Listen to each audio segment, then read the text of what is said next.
Sí, el viernes me hicieron algunas preguntas sobre operadores autoadjuntos y normales. En particular, como, no sé si era la pregunta que estaban haciendo específicamente, pero como, ¿de dónde surgen? Digamos, ¿cuál es la motivación histórica?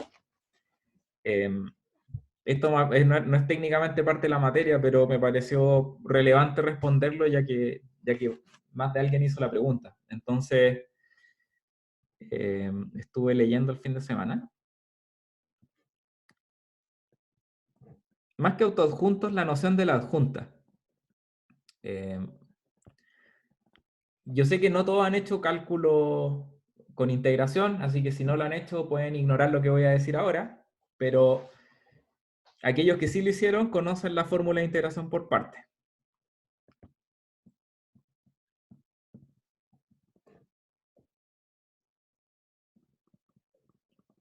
que dice que la integral, pongamos con límite, entonces u de b, ¿cierto? O pongámosle f de g es igual a f por g menos g por df, ¿verdad? En ciertos problemas, ¿ok? Y por ahora, así, no es para nada relevante de a dónde vienen, porque son problemas que vienen, básicamente es como un truco para poder resolver ecuaciones diferenciales, ¿ok? Uno asume que estas funciones viven en un espacio en el cual hay una cierta condición de borde. Entonces estas funciones en la frontera de los intervalos valen cero, ¿ya? O al menos una de ellas. Y si al menos una de ellas vale cero, eso permite que este término que está aquí se cancele, ¿ya? Que son los valores de los bordes. Y eso hace que, si se acuerdan del producto interno que hablamos de la integral, nos dice algo así como que la integral o sea, el producto interno de f con g' es igual a menos f', g, ¿verdad? Y si se acuerdan, uno también puede entender la derivada como una transformación lineal. Entonces yo podría decir, perdón, f, dg es igual a menos de f, g. Aquí donde d es el operador derivada. ¿Ya? Entonces, si ustedes se fijan, aquí aparece el truco este de la adjunta, de que hay un operador lineal que está actuando por un lado y pasa como al otro lado del producto interno con una fórmula que puede ser levemente distinta. Bajo esa analogía, lo que uno podría decir es que la adjunta del operador derivada es menos el operador derivado. ¿Sí? Y eso, por ejemplo, es lo que, o sea, como les decía, es un método que surge en ciertas técnicas de resolución de ecuaciones diferenciales. Creo que se atribuye a Lagrange, históricamente. ¿Ok? Esa es la noción, de hecho voy a dejarla aquí, operador adjunto. Creo que es como de las primeras referencias en las cuales eh, aparece esta idea de cómo, de mirar en el fondo cómo un operador actúa a través del producto interno, cómo lo puedo pasar al otro lado. Eh, Insisto, esto no es materia, pero lo comentaba porque me hicieron la pregunta. No sé si hay alguna pregunta con respecto a lo que acabo de hacer.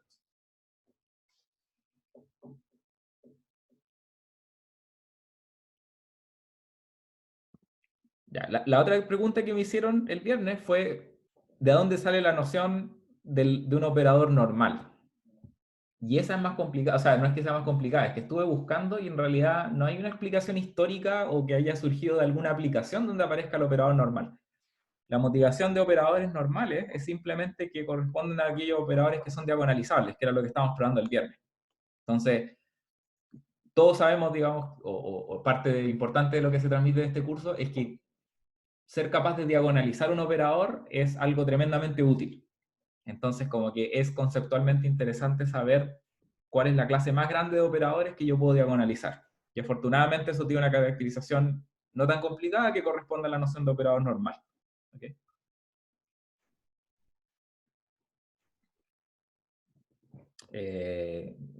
Como digo, no sé si hay una motivación histórica o alguna aplicación en la cual surgen, sino que corresponde a la clase de operadores diagonalizables sobre los complejos.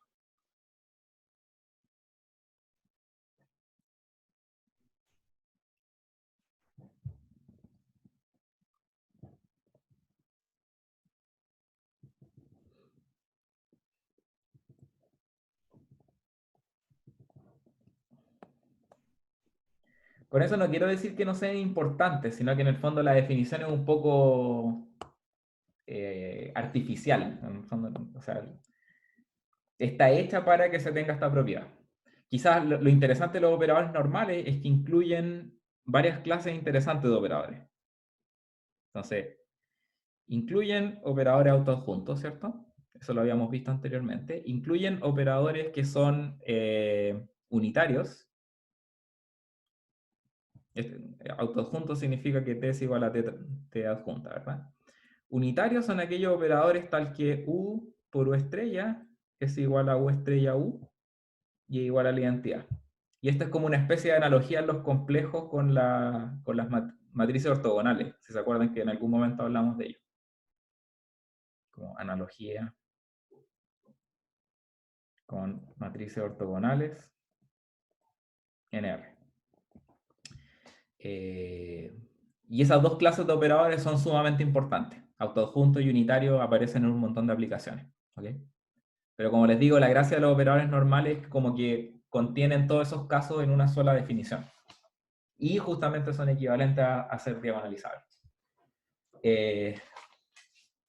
Algo que encontré por ahí, que no es tan complicado, pero quizás puede servir como un poco de intuición para pensar en operadores normales, es una propiedad que les voy a mostrar ahora. Propiedad. T es normal, sí, solo sí.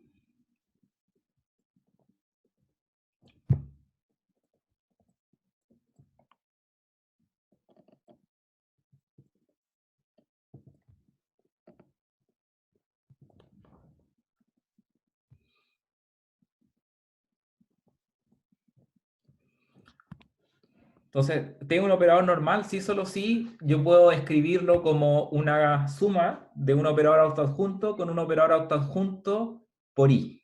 ¿Ok? Y si ustedes se acuerdan, nosotros hacíamos la analogía en este capítulo de que los operadores autoadjuntos son como números reales. Entonces, lo que nos dice esta proposición en esa analogía es que los operadores normales son aquellos operadores que tienen una descomposición como en parte real y parte imaginaria pura, así como lo más parecido a un número complejo, digamos. No solo esto, sino que además T sub 1 y T sub 2 conmutan. ¿Ya? Pero haciendo esa analogía de como que un operador autoadjunto es como un número real, la clase de operadores normales es como la extensión de esa noción a un caso de que uno tiene un operador que es como una suma de un real puro con un imaginario puro, ¿verdad?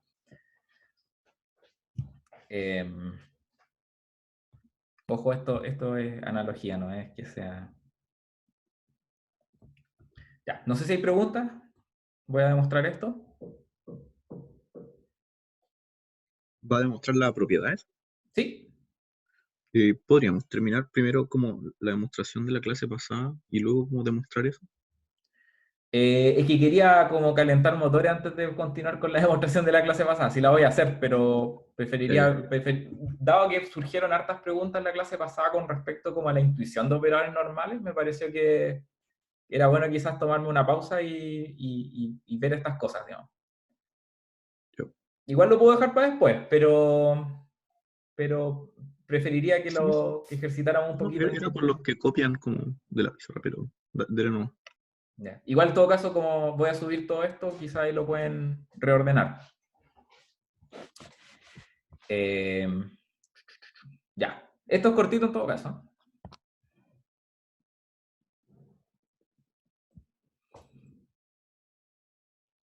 Ya, veamos. Entonces, había un truco que nosotros hicimos cuando hablamos de descomponer matrices en parte simétrica y parte antisimétrica. Y uno puede hacer esto acá también. Entonces, de hecho, todo parte de hacer esa observación. Definamos, tenemos que encontrar T1 y T2, ¿verdad? Entonces, T1 es igual a T más T estrella medios. Y T2 va a ser igual a T menos T estrella partido por 2i. ¿Okay? Al igual que en ese ejemplo de las matrices simétricas y antisimétricas, estas combinaciones lineales están escogidas de manera tal de que se tenga lo que uno quiere. ¿No? Si uno se da cuenta aquí que si uno escribe T1 más i veces T2, le queda T más T estrella medios, más un medio T menos T estrella. Entonces aquellas partes que corresponden a la adjunta se van y me queda T. ¿Verdad? Así que es súper fácil, eso siempre lo puedo hacer. Pero ojo que nosotros estamos pidiendo una propiedad extra, que esos dos operadores conmuten. Y para que esos operadores conmuten voy a necesitar que el operador T sea normal. Entonces tenemos por una parte eso, y por otra parte hay que verificar que T1 por T2 es igual a T2 por T1. Ahora, si yo escribo T1 por T2, me va a quedar un cuarto T más T estrella por T menos T estrella. Entonces me queda un cuarto de T cuadrado más, perdón, menos T por T estrella más T estrella T menos T estrella cuadrado, ¿verdad? ¿Cuál es la propiedad de un operador normal? Bueno, un operador normal es tal que esto es cero, ¿verdad?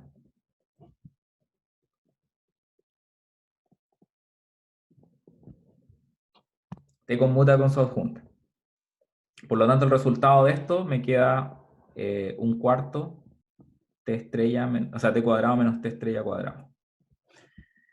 Si ustedes hacen el mismo cálculo al revés, se van a dar cuenta de que pasa exactamente lo mismo. Tenemos, me falta un i quizás. Sí, me falta un i acá abajo. Perdón.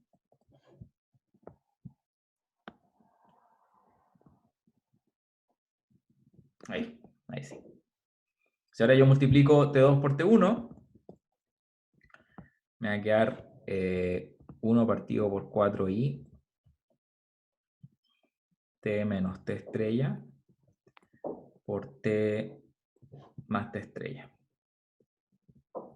Bueno, y eso me da algo muy parecido a lo que está arriba. Nuevamente T cuadrado más T estrella menos T estrella T menos T estrella cuadrado. Nuevamente estoy igual a 0 porque T es normal, así que me queda la misma respuesta. Entonces, fíjense que esto uno no lo podría hacer si T no fuera normal, ¿verdad? Y la manera en que se están sumando estos dos T estrella y T estrella T no son la misma, entonces es importante que esa suma valga 0. Ok, entonces probamos una implicancia. ¿Hay alguna pregunta?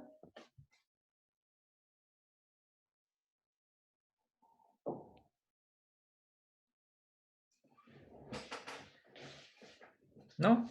Ya. La parte inversa se prueba, nuevamente esto es como operar, ¿no?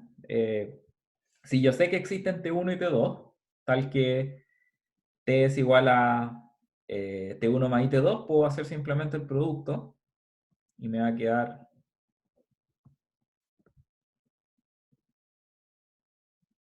por las reglas de la adjunta, ¿verdad? Eso es lo que me queda.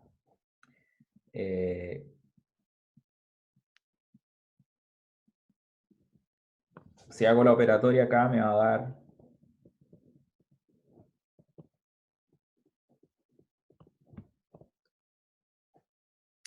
más T2, T2 estrella. Ahora, si T1 y T2 conmutan, tengo que esto es 0, ¿verdad?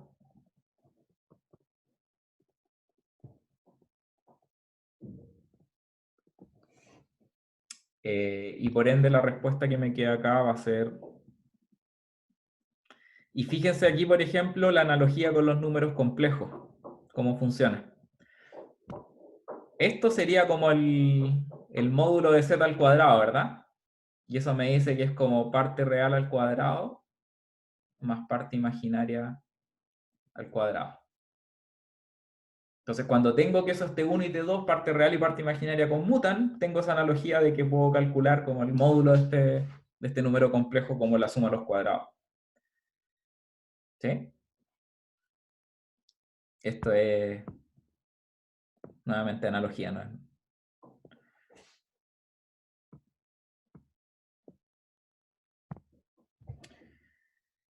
Ya, y si hago el cálculo al revés, voy a obtener lo mismo. Entonces, si hago T estrella T,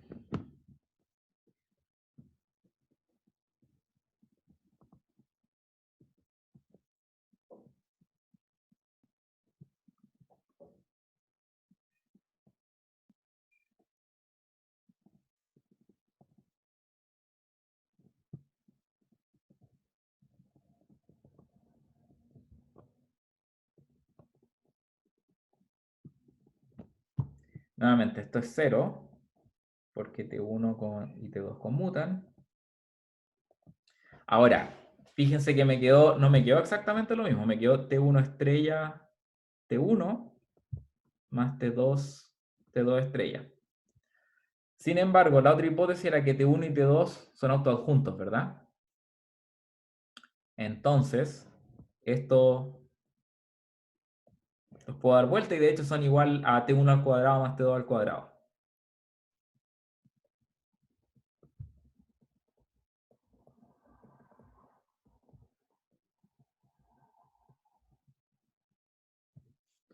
Y con eso terminamos.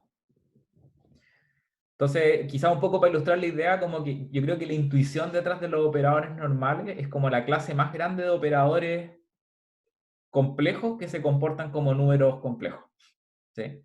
Y esa analogía viene exactamente por el hecho de que yo puedo diagonalizar, ¿sí? Que era lo que estábamos demostrando en la clase pasada. ¿Hay alguna pregunta? ¿No? Ya. Bueno, denle una vuelta a esto, yo creo que igual es útil. ¿Sí? En la penúltima línea Ujú. debía ser más T2 estrella por T2. Correcto. Sí. Gracias.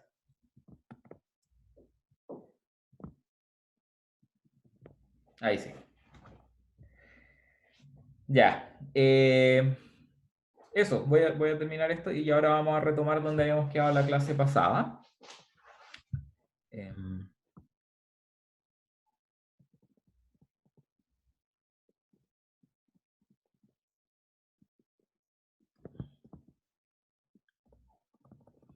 Entonces, estábamos demostrando este teorema y este teorema dice que si f igual a c y t pertenece a L de B, las siguientes son equivalentes, ¿verdad? Dice A, T es normal,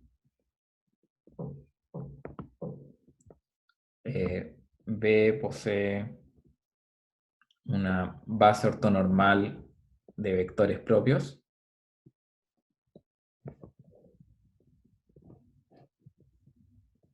de T. C, T posee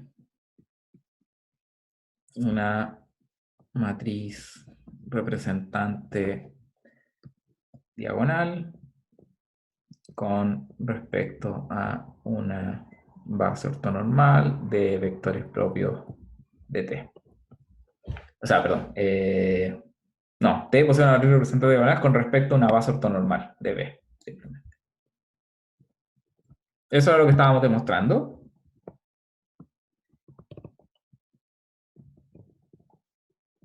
Ya. Y la demostración hicimos varias partes ya. Entonces, B equivalente a C, eso es simplemente una observación porque venía de un teorema anterior. ¿Sí? Probamos que A implica C. Esto es clase anterior. ¿Sí? y C implicada, era lo que nos faltaba.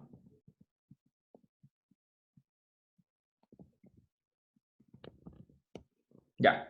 Y para C implicada vamos a hacer lo siguiente, vamos a suponer que T posee una matriz representante, o sea, entonces sea B va a ser ortonormal ordenada,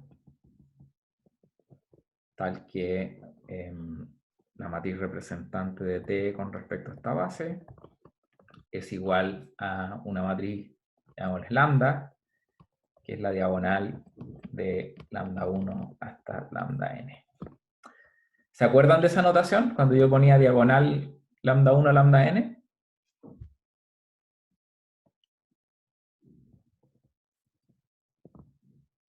Eso quiere decir esto.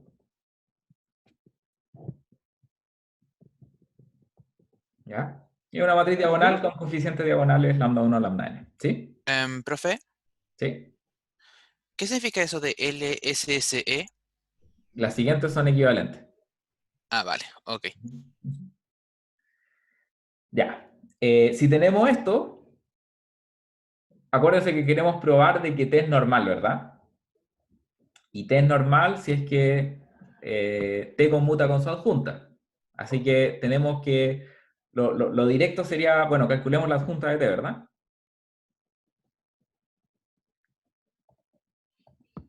Ahora, si la matriz representante de T tiene esta forma, ¿cómo se ve la matriz representante de la T adjunta?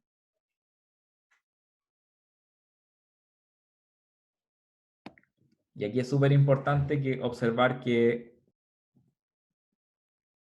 como B es una base ortonormal, nosotros teníamos una fórmula para la adjunta, ¿se acuerdan? De la matriz representante de la adjunta, ¿qué era? La traspuesta conjugada. La traspuesta conjugada. Correcto. Y eso para una matriz diagonal es súper fácil. Es una matriz diagonal también, porque es simétrica, pero donde los coeficientes van a aparecer conjugados. Ahora, y multiplicar matrices simétricas es súper fácil. Si yo calculo, voy a hacer lo siguiente. ¿Qué es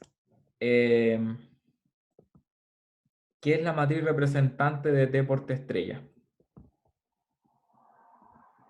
Acuérdense que la composición y los productos nosotros teníamos aquí, o sea, los productos de operadores con las matrices representantes tenían esta propiedad.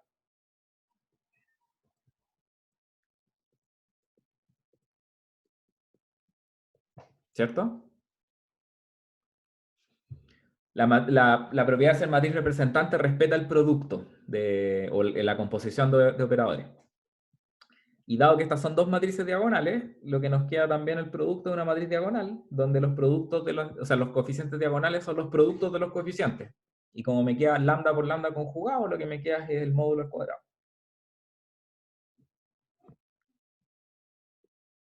¿Sí? Por otra parte, si hago esto en el orden inverso,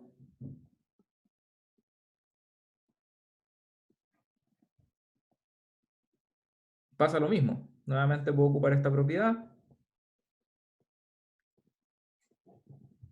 Y como, o sea, estamos hablando de números complejos, así que el resultado sigue siendo el mismo.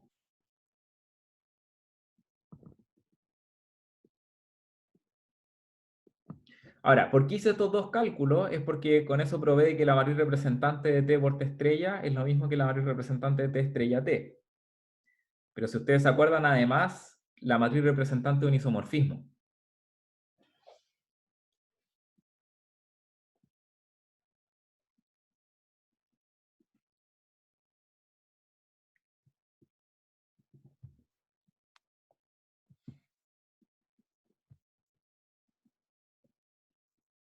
Así que el hecho de que las matrices representantes sean iguales implica que los operadores son iguales.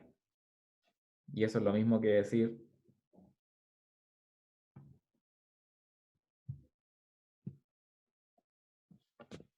¿sí? Eso era lo que nos faltaba en la demostración. Esta es la parte fácil. ¿Hay preguntas?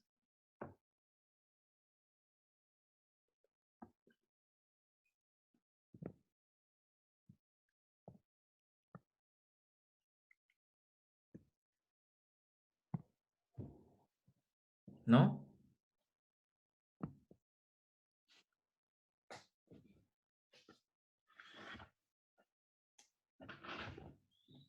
Ya, ¿están seguros que no hay preguntas?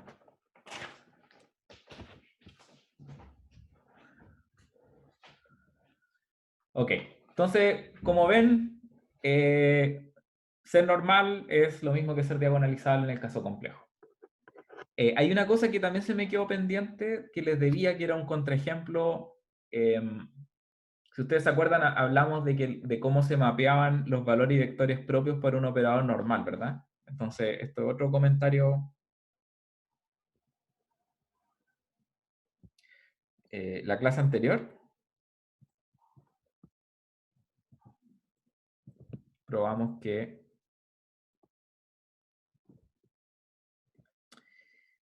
lambda, t, que si t es normal, perdón, lambda, b es par propio de t, si solo si lambda conjugado, b es par propio de t adjunto, ¿verdad? Esa era una propiedad para un operador normal. Lo que quiero hacer ahora es ver que esto no es cierto para un t cualquiera.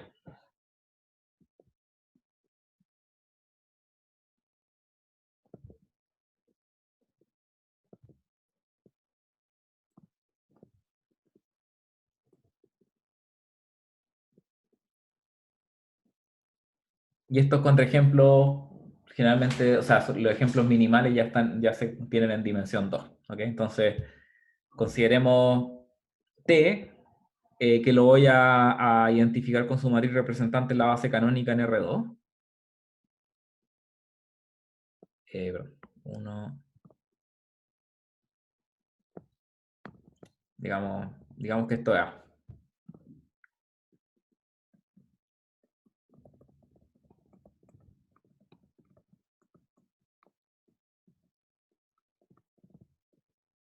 ¿Ya? Eso es A. Ahora, ¿cómo calculamos los valores propios de A?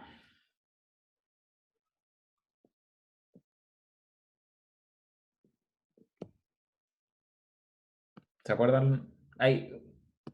No quiero usar determinantes porque no lo hemos visto, pero lo que uno puede hacer directamente es decir, bueno, ¿para qué lambdas? A menos lambda I es singular, ¿verdad? Entonces voy a decir, ¿para qué valores de lambda? 1 menos lambda, 1, 0, 1 menos lambda, por xi me da eso.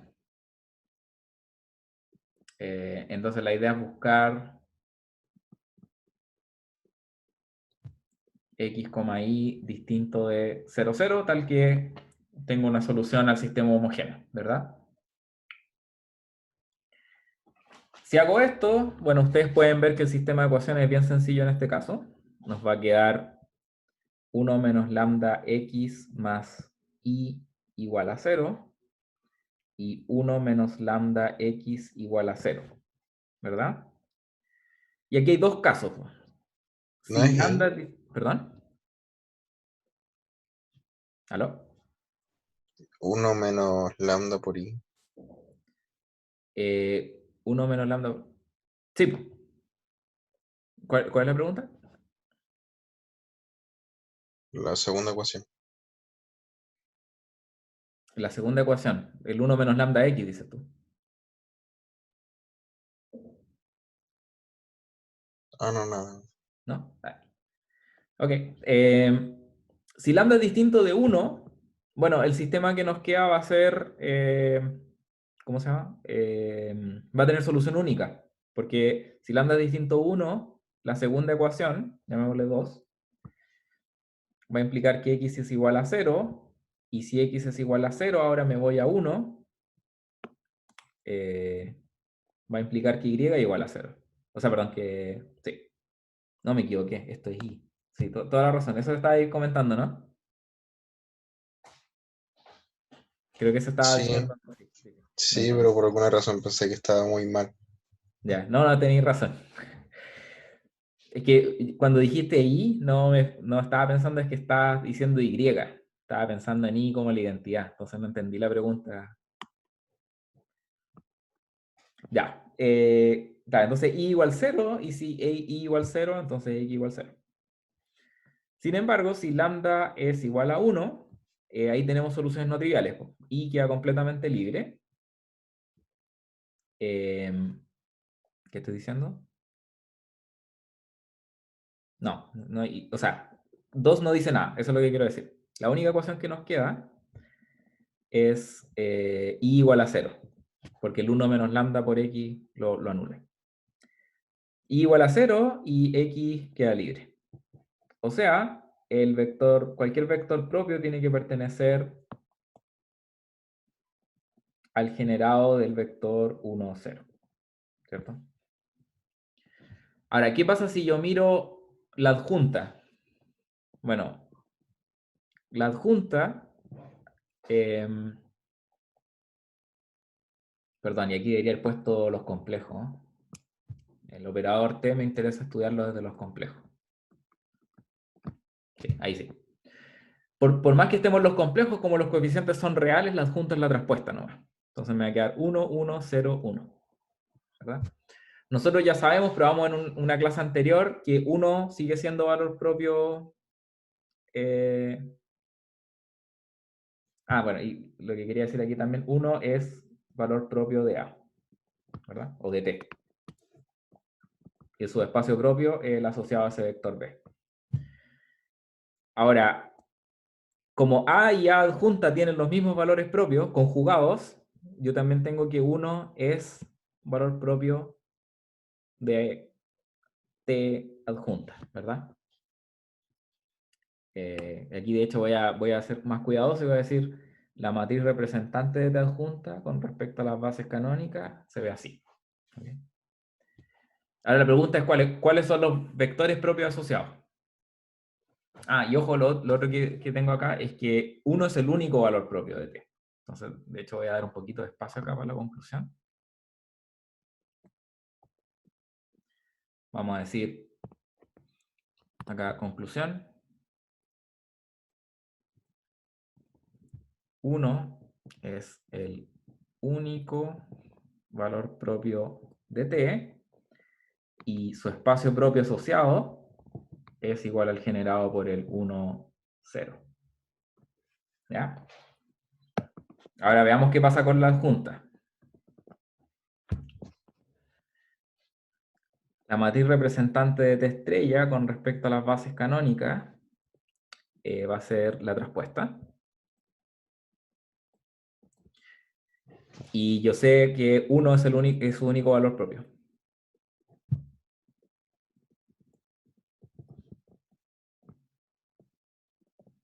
¿Cierto? Ahora, ¿cuál es el vector propio asociado?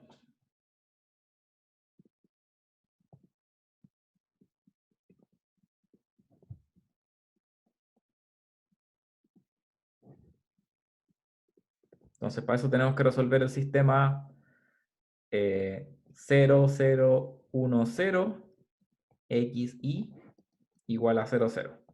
¿Verdad? Ese es el sistema asociado cuando yo pongo lambda igual a 1. Y este sistema lo único que implica es que x es igual a 0, ¿verdad? Por lo tanto, el espacio propio asociado al 1 con T estrella es el generado por 0, 1. Así que se dan vuelta, de hecho. Ya. Entonces, conclusión.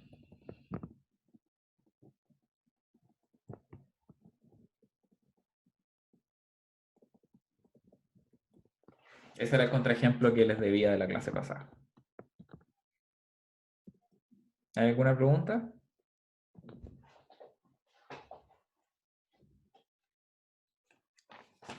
¿No?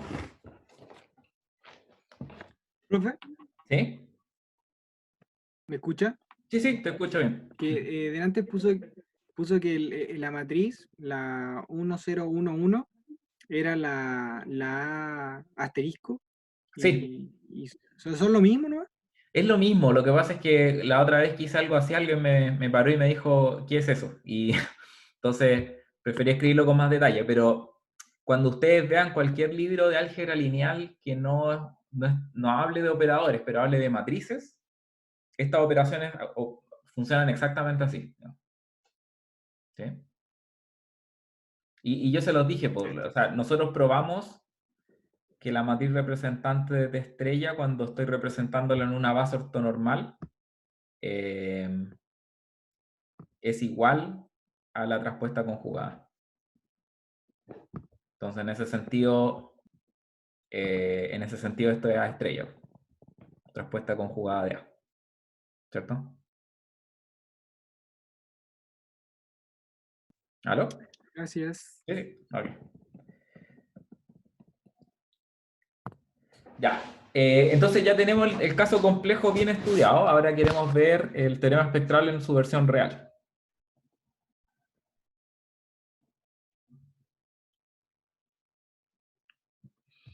Y el punto, y eso lo mencionamos antes, es que la noción de operador normal no tiene mucho sentido sobre los reales. ¿Ok?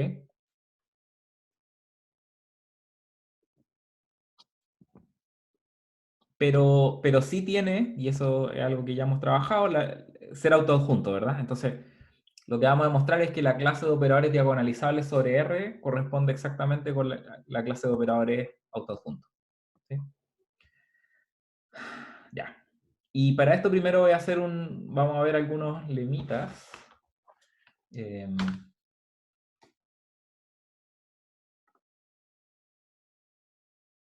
Sí.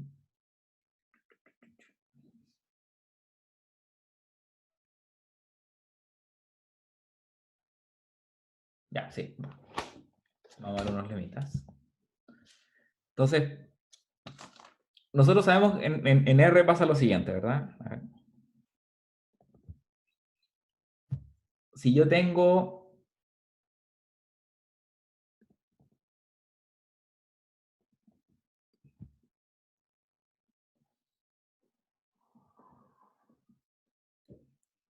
dos números reales que satisfacen esa condición, entonces, cuando yo miro el polinomio o la función cuadrática, x cuadrado más bx más c, yo la puedo escribir de esta manera.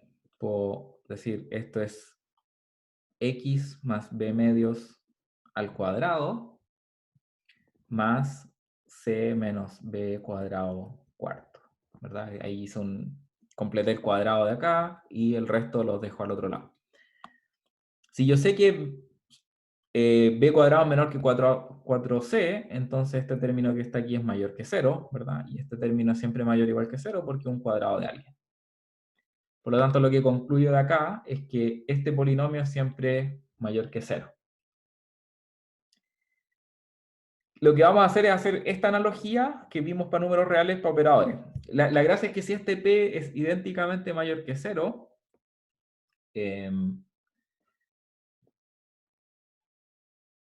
la idea es que para todo x, luego p de x es invertible. En el sentido, quiero decir, de que p de x a la menos 1 es algo que está bien definido, como un número real, que en este caso es 1 partido por p de x simplemente, ¿verdad? ¿Ya? El hecho de que este polinomio sea idénticamente positivo me dice que yo siempre puedo invertirlo en el sentido de que puedo encontrar otro número real para que lo multiplique y me dé 1, ¿verdad? Pero lo que vamos a hacer es probar exactamente esta analogía en el caso de operadores. Vamos a demostrar que un operador se evalúa idénticamente positivo en un sentido que vamos a ver en la próxima proposición. Y eso va a implicar que un cierto polinomio de este operador va a ser siempre invertible. ¿Ya? Eso es lo que vamos a demostrar ahora.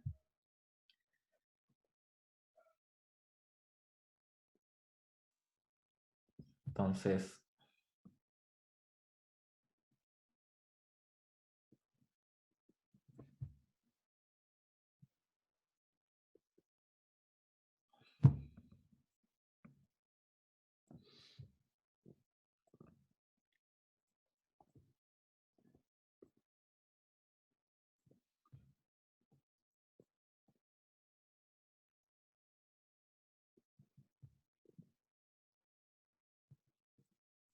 ¿ya? Exactamente lo mismo que escribimos arriba para números reales, pero ahora lo vamos a demostrar para el operador.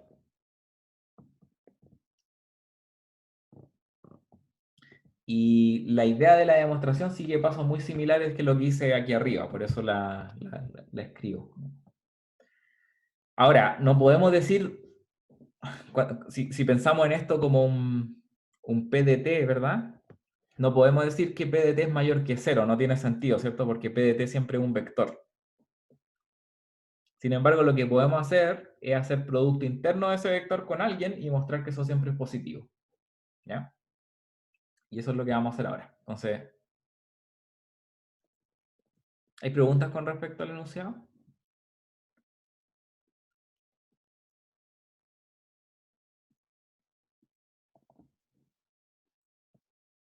Entonces, lo que vamos a hacer en vez de escribir directamente PDT, o sea, vamos a escribir PDT,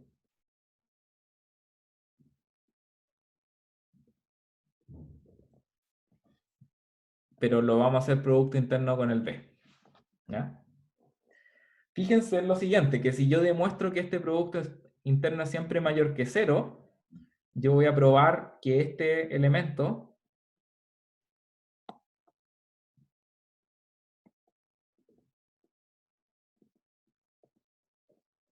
es siempre distinto de 0, para todo B distinto de 0.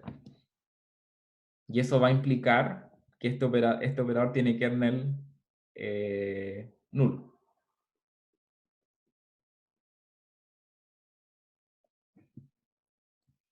Y eso me va a decir que este operador es invertible. ¿Ya? Entonces, si se fijan, eso que escribí ahí arriba, si yo demuestro que es siempre mayor que 0, va a ser suficiente para concluir lo que necesitamos concluir la proposición. ¿Ya? Lo voy a repetir después esto, pero prefiero decirlo, adelantar al tiro porque estoy haciendo este cálculo para que nos convenzamos de que es útil. No sé si hay preguntas en este momento. Quiero decir que todo esto es mayor que 0. ¿Sí? O sea, si ese producto interno es mayor que 0, entonces el vector que lo está multiplicando tiene que ser distinto de 0.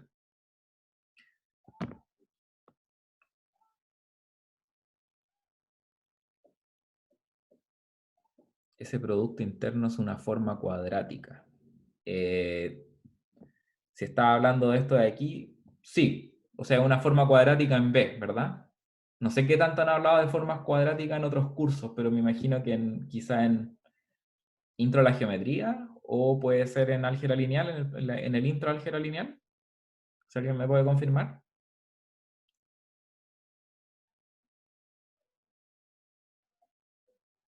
¿En qué curso hablaron de formas cuadráticas?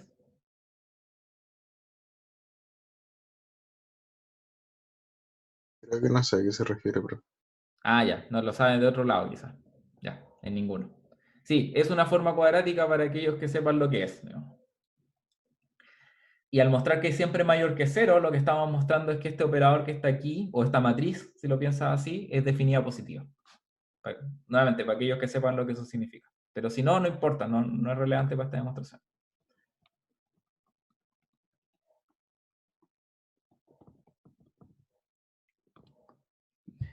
Ya.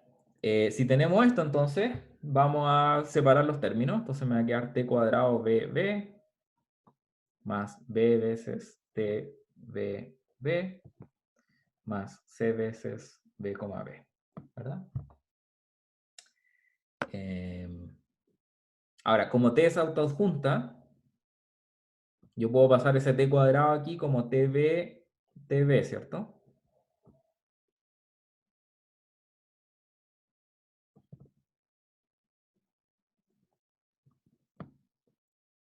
Y ahora vamos a ocupar Cauchy-Schwarz. Yo no necesito ocuparlo, pero hagámoslo igual, por Cauchy-Schwarz. Bueno, esto es exactamente igual a la norma de tb al cuadrado, ¿cierto? Lo que voy a hacer es aplicar Cauchy-Schwarz a este término que está entre medio. Que me queda módulo de b por tb por b más c por norma de b al cuadrado, ¿cierto? Y ahora yo puedo juntar términos acá. Entonces voy a hacer lo mismo de antes. Voy a decir, aquí voy a escribir norma de tb al cuadrado menos b. Bueno, este cuadrado lo puedo completar aquí. De hecho, lo voy a hacer aquí mismo arriba. Con un más menos b cuadrado cuartos norma de b al cuadrado. ¿Sí? Si yo sumo ese y lo resto, puedo achacarle el más a este término que está aquí y el otro al término que está acá. Entonces me va a quedar lo siguiente, menos b medios norma de b, perdón, así, al cuadrado, más c menos b cuartos al cuadrado, norma de b al cuadrado. Y lo que supusimos es que este término que está aquí es mayor que 0. A ver, ¿les queda todo claro cómo factoricé? Aquí estoy haciendo una factorización de números reales solamente, por si acaso.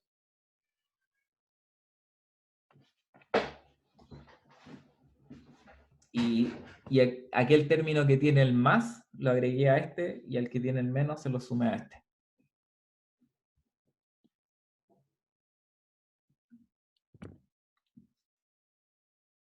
Ya, avísenme si hay preguntas. Y aquí estamos ya listos, porque nuevamente este término que está aquí es mayor que 0. Dijimos que b es distinto de 0, por lo tanto esto de aquí es mayor que 0, y esto que está aquí es mayor o igual que 0. Por lo tanto, esto siempre es mayor que 0. Concluyamos entonces. Luego, t cuadrado más bt más c identidad, b es distinto de 0 para todo b en b, ¿cierto? Y eso implica que el kernel de este operador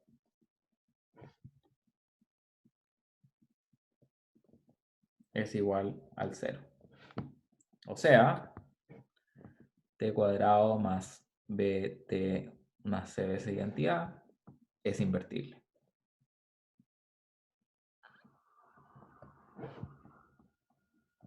¿Sí? Ya, ¿hay preguntas?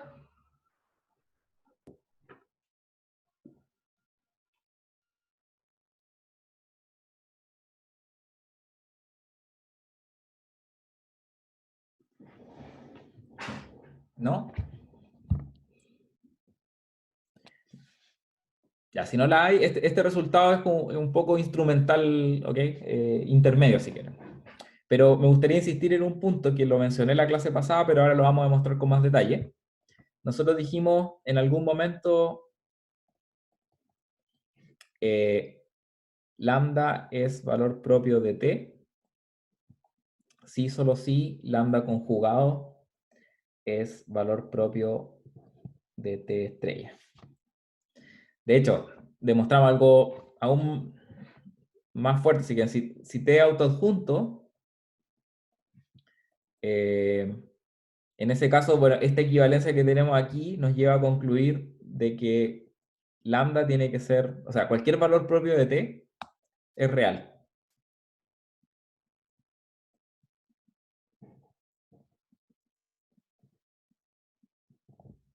¿Cierto? Entonces, nosotros, y lo que yo dije después en ese momento como conclusión, es además, todo operador sobre los complejos posee al menos un valor propio.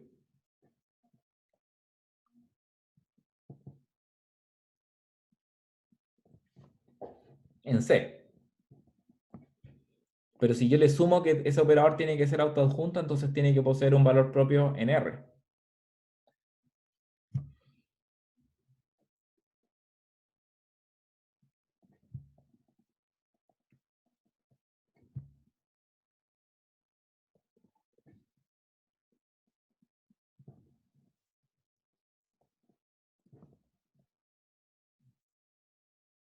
¿Ya?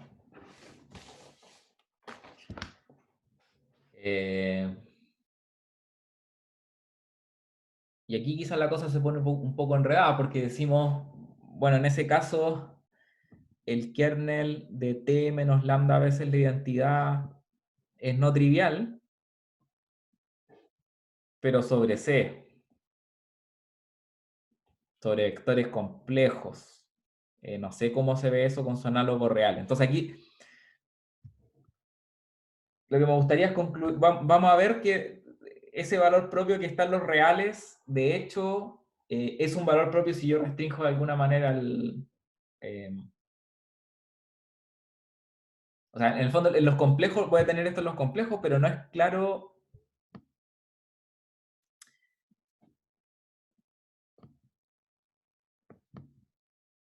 qué va a hacer ker de t menos lambda veces la identidad si el cuerpo de referencia es R. Entonces aquí todo se pone un poco enredado. A mí me gustaría, como lo que estoy tratando de hacer con esta discusión es como convertir resultados del caso complejo al caso real. Pero aquí choco con una pared, digamos, porque ese...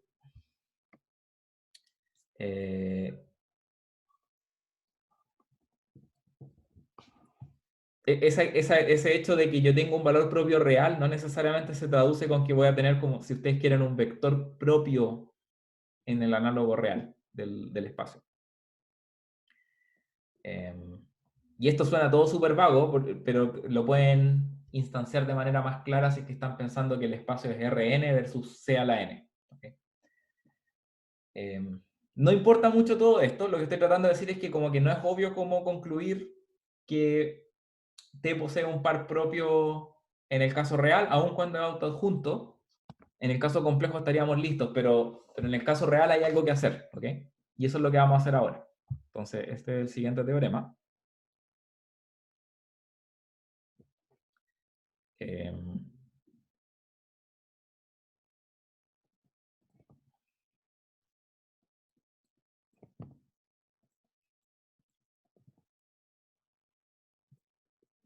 Entonces vamos a decir sea B distinto de 0, espacio de producto interno, y T perteneciente a las lineales de B, un operador autoadjunto.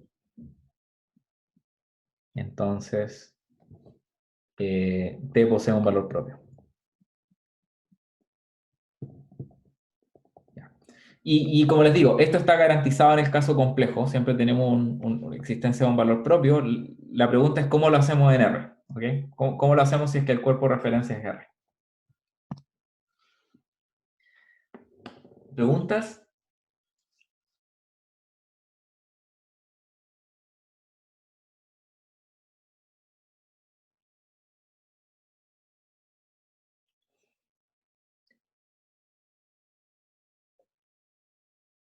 ¿No? Tan claro entonces que necesitamos demostrar algo, ¿cierto?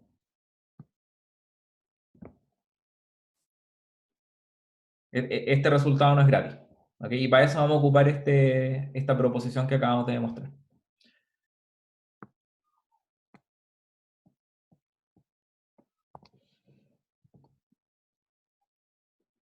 Ya, veamos esta demostración entonces. Eh,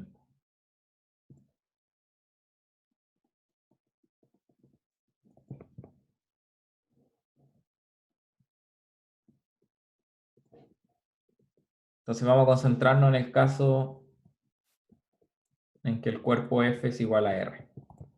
¿Ya? Sea además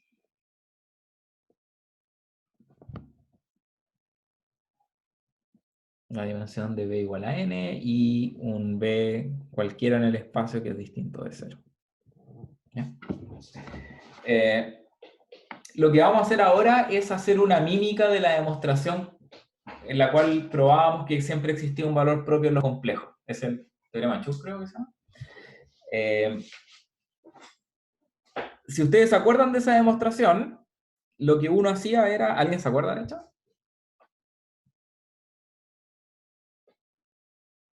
Pescamos B, T de B, T cuadrado de B. Sí, exacto. Entonces, lo que decíamos era mirar el conjunto B, T de B, T cuadrado de B, etc. Eso me genera una secuencia de vectores, pero que yo sé que en algún momento van a volverse linealmente dependientes, en particular cuando yo tome la potencia enésima, ¿verdad? ¿Por qué van a ser LD? Porque tengo n más 1 vectores metidos ahí adentro. Entonces tiene que haber algún tipo de dependencia lineal. Eso nos permitía construir un polinomio, ¿cierto? Entonces luego existen a sub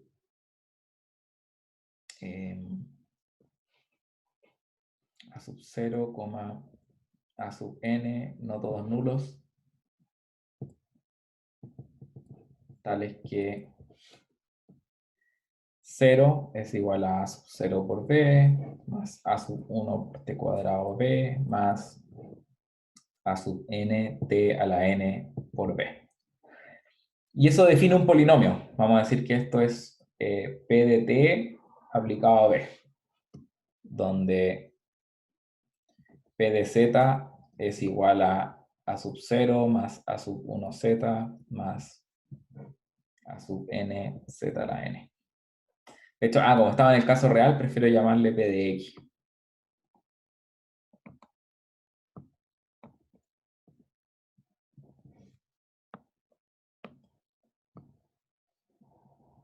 ¿Ya?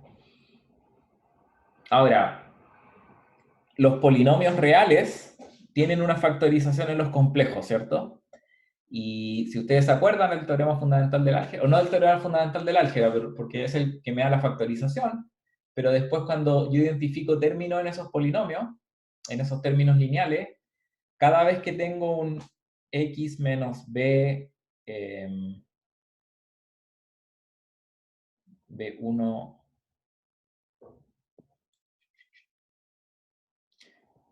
claro, por cada término lineal de este estilo, siempre hay un término lineal de este estilo. Creo que era algo así.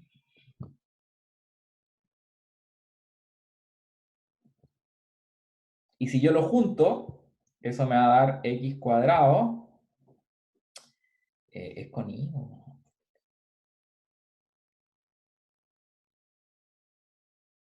Era algo así. Era así. Más i b1x. Perdón, voy a escribirlo de nuevo. Si ustedes se acuerdan de esa demostración, o sea, cada vez que yo tenga un término lineal con un coeficiente complejo, yo lo puedo, perdón, así. Ahora sí. Yo lo puedo identificar con otro término que va a estar en la expansión, que es su conjugado.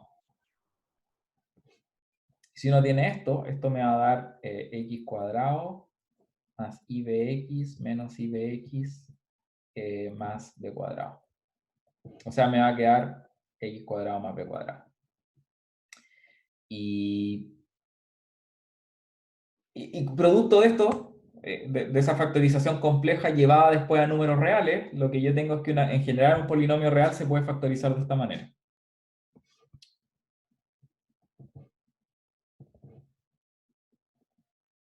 Esto lo vimos en el capítulo de polinomios, pero se lo estoy recordando simplemente.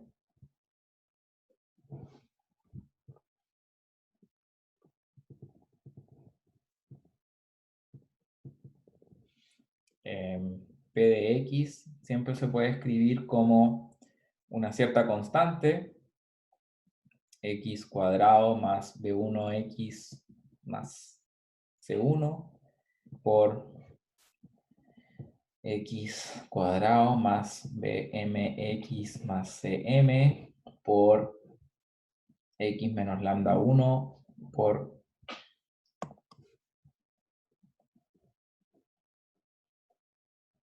ya. Entonces, si ustedes se acuerdan, en el caso, en la demostración del caso complejo nos aparecían solo términos de este tipo, ¿verdad? Pero ahora nos aparecen términos de este tipo, que son como los que aparecen en la proposición anterior. Para eso mostramos lo siguiente, demostramos que esos operadores son siempre invertibles.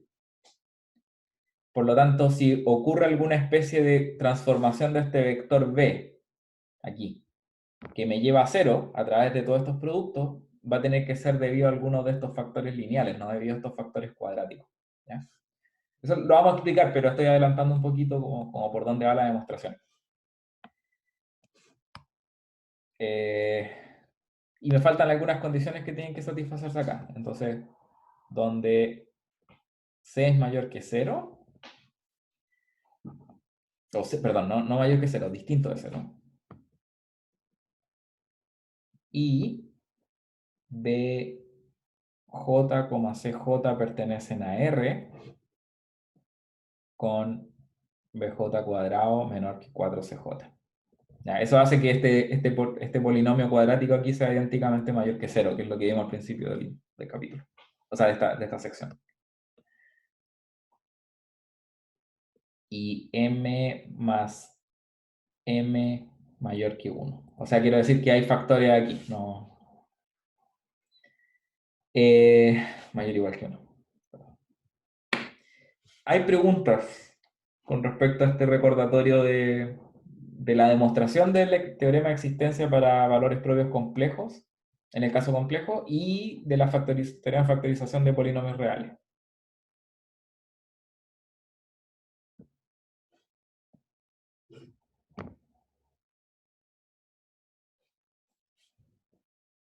¿No? ¿Se acuerdan?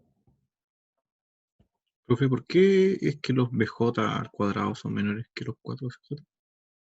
Ah, eso es porque cuando tú factorizas en este caso, deja acordarme. Lo que hace es que si no, lo que tendría es que este polinomio tiene raíces. Y lo que nosotros decíamos de alguna forma es que estas formas Mm, cuadráticas eran idénticamente positivas, porque eran aquellas que resultaban de los términos que no podíais factorizar.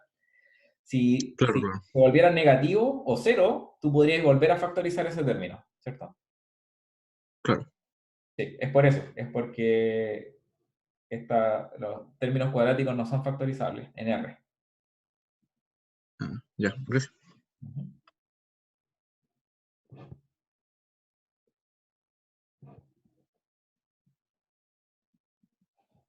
Voy a dejar anotado igual. Ya.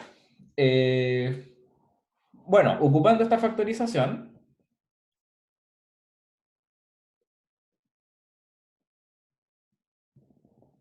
concluimos lo siguiente.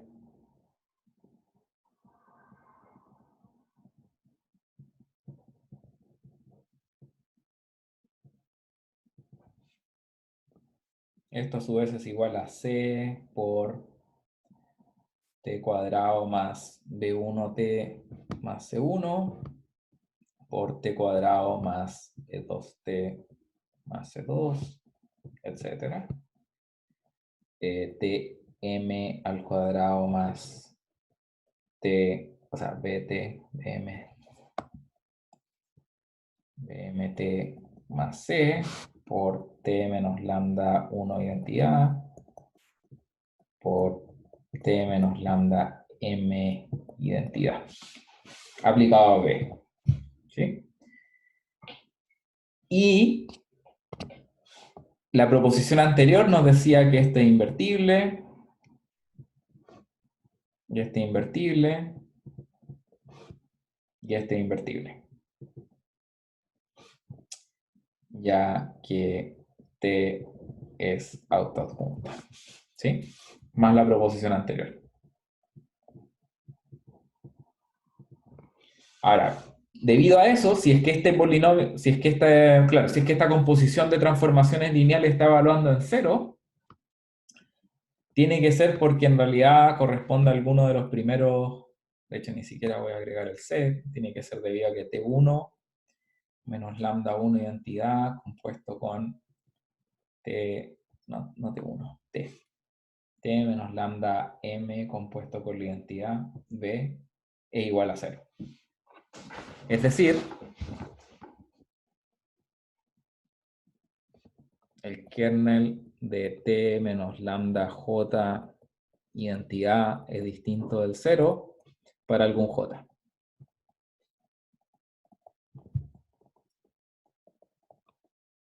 Y eso concluye la existencia.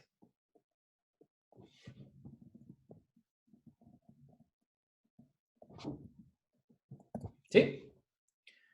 ¿Preguntas?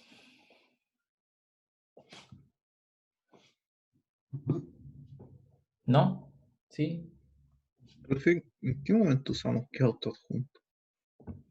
Para la proposición, o sea, esta proposición que probamos anteriormente exige que T sea autoadjunto. Ah, ya, ya.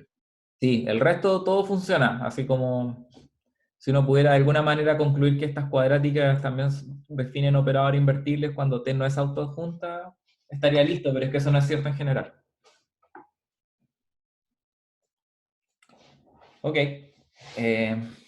Estamos casi listos para poder obtener el teorema espectral real. Necesitamos una propiedad extra que es relativamente corta.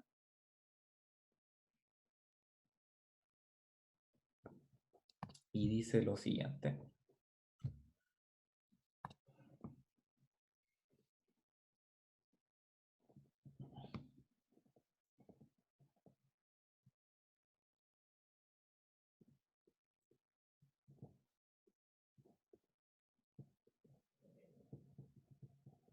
Entonces, CAT, operador autoadjunto, y U, subespacio invariante de T. O sea, bajo T. Ya. Entonces vamos a probar algunas propiedades. La primera es que el complemento ortogonal también es invariante.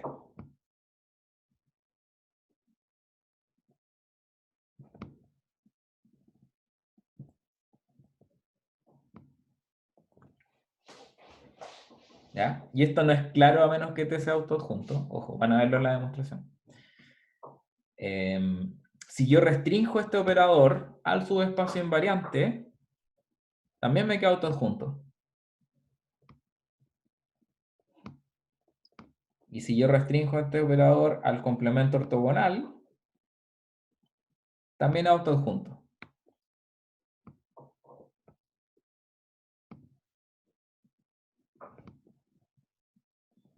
Les pregunto a ustedes, ¿a alguien se le ocurre por qué voy a tratar de demostrar esta proposición?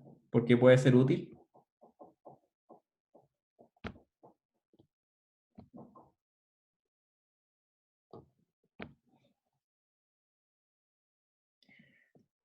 La respuesta a esto tiene que ver con cómo uno demostraba el teorema este de que bajo qué condiciones un operador es diagonalizable. ¿Ok? Y eso se debía a ocupaba una inducción donde íbamos descomponiendo en subespacio invariantes. De hecho, sería bueno quizás buscar esa clase, pero va a ser súper difícil que la encuentre.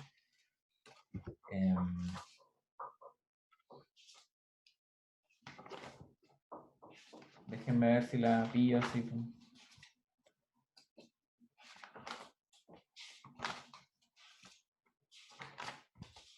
Existencia de valores propios.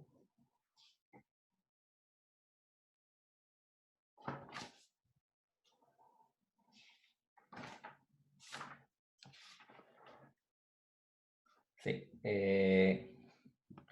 No sé las fechas, la tengo en mi cuaderno acá, pero podría tratar de buscar, de ver si hace tiempo esta clase.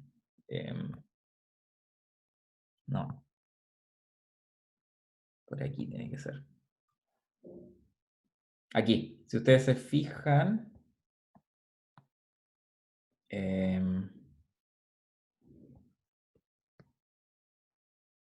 claro, esta demostración, existencia de matriz representante triangular superior en el caso complejo, esta demostración la hacíamos por inducción. Está incompleta acá esta demostración. Creo que no alcanzamos a terminarla esa clase y la seguimos en la clase siguiente.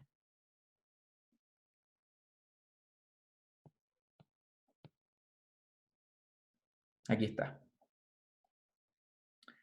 Existencia de matriz representante triangular superior en caso complejo. Hacíamos inducción y en algún momento restringíamos el operador. Aquí está.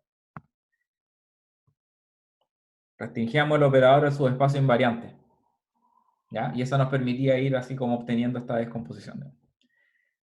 Aquí vamos a hacer lo mismo, pero en el caso de que el operador es autoadjunto, y por ende nos conviene entender cómo bajo qué condiciones, o sea, si al restringir un operador autoadjunto a un subespacio invariante nos queda algo autoadjunto, si es que el complemento ortogonal es invariante, y si si es que la restricción en el complemento ortogonal sigue siendo autoadjunto, ¿okay? Para que la inducción funcione. Eso es básicamente lo que queremos hacer. Pero bueno, demostremos estas propiedades. Entonces, tomemos un B que está en el complemento ortogonal de este subespacio invariante U. Para probar que este subespacio invariante, lo que tenemos que hacer es probar de que T de este vector B sigue estando en el complemento ortogonal, ¿cierto? Ahora, eso equivale a decir de que si yo tomo cualquier U perteneciente a U, necesito que T de B, U sea igual a 0, ¿cierto? Eso es la definición del complemento ortogonal. Ahora, T autoadjunto, así que yo puedo hacer eso, ¿verdad? Pasarlo para el otro lado. Y como U es un subespacio invariante, esto sigue perteneciendo a U. Por lo tanto, esto me da 0.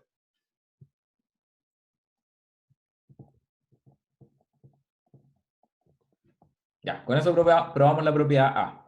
¿Están de acuerdo?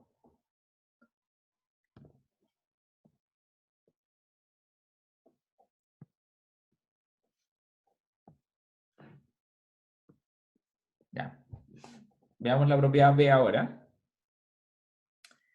Si yo restringo este operador, necesito obtener un operador autoadjunto. Entonces necesito verificar la propiedad de ser autoadjunto. Tomamos dos vectores en este espacio y miremos qué me da cuando yo restringo este operador de esa manera, ¿verdad? Ahora, esto es súper sencillo. En el caso en que yo estoy en el subespacio U, T de U es exactamente igual, o sea, esto es igual a T de U. Por lo tanto, me queda eso. Por definición, el operador restringido es el mismo operador. Y este operador es autoadjunto, así que me da eso. Y a su vez, esto es exactamente igual a esto. Cuando yo vuelvo a identificar que estoy operando sobre un vector B que está en el subespacio, puedo identificar T con su restricción. ¿Sí?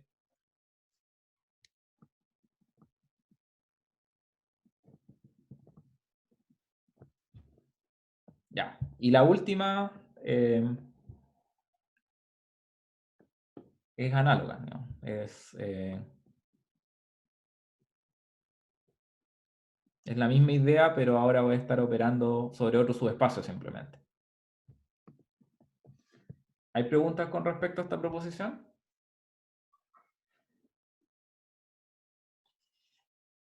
¿No?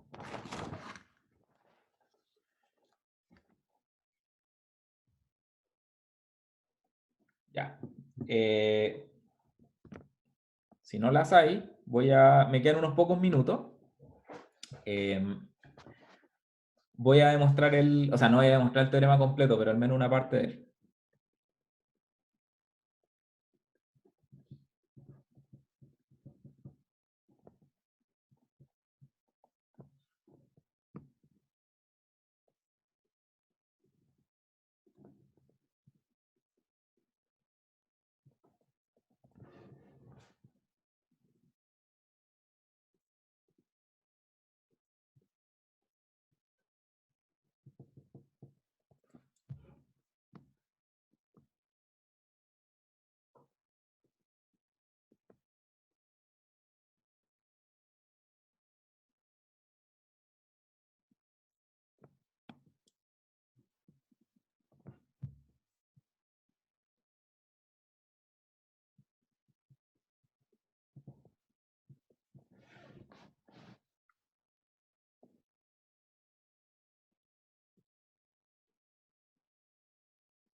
Ya, eso es el análogo del caso que vimos complejo, pero ahora en vez de decir test normal, dice test autoadjunta. ¿Ok?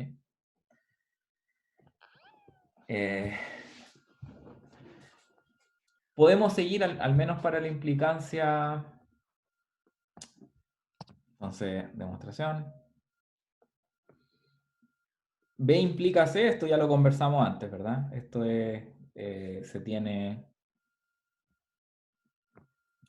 por el teorema de diagonalización.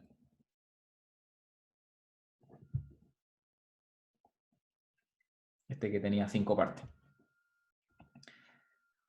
Eso es, o sea, decir que tengo una base ortonormal de vectores propios es lo mismo que puedo encontrar una matriz representante diagonal con respecto a esa misma base ortonormal. C implica A. Esto es muy parecido a lo que hicimos ahora al principio de la clase, o no al principio de la clase, sino que cuando demostramos el teorema espectral complejo. Nuestra hipótesis es que tenemos una matriz representante, entonces digamos que MTBB es igual a una matriz diagonal. B es base ortonormal, ¿cierto? ¿Qué pasa entonces con la matriz representante de la adjunta? Bueno, esto va a ser, es la traspuesta conjugada de esta matriz diagonal, ¿verdad?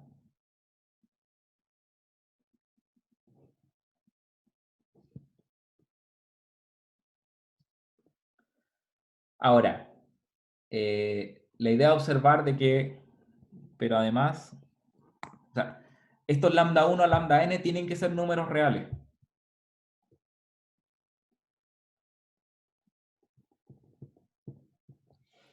Ya que lambda 1 a lambda n son los valores propios de t, y al ser t autoadjunta, deben ser reales. ¿Ya? Y por ende tengo que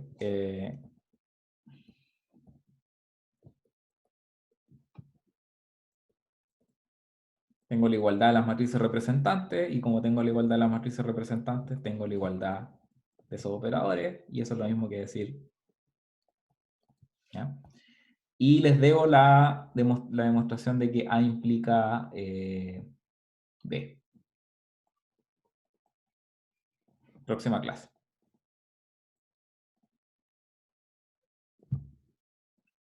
¿Ok? Porque creo que estoy en la hora. Sí. Eso, si tienen más preguntas las pueden hacer ahora.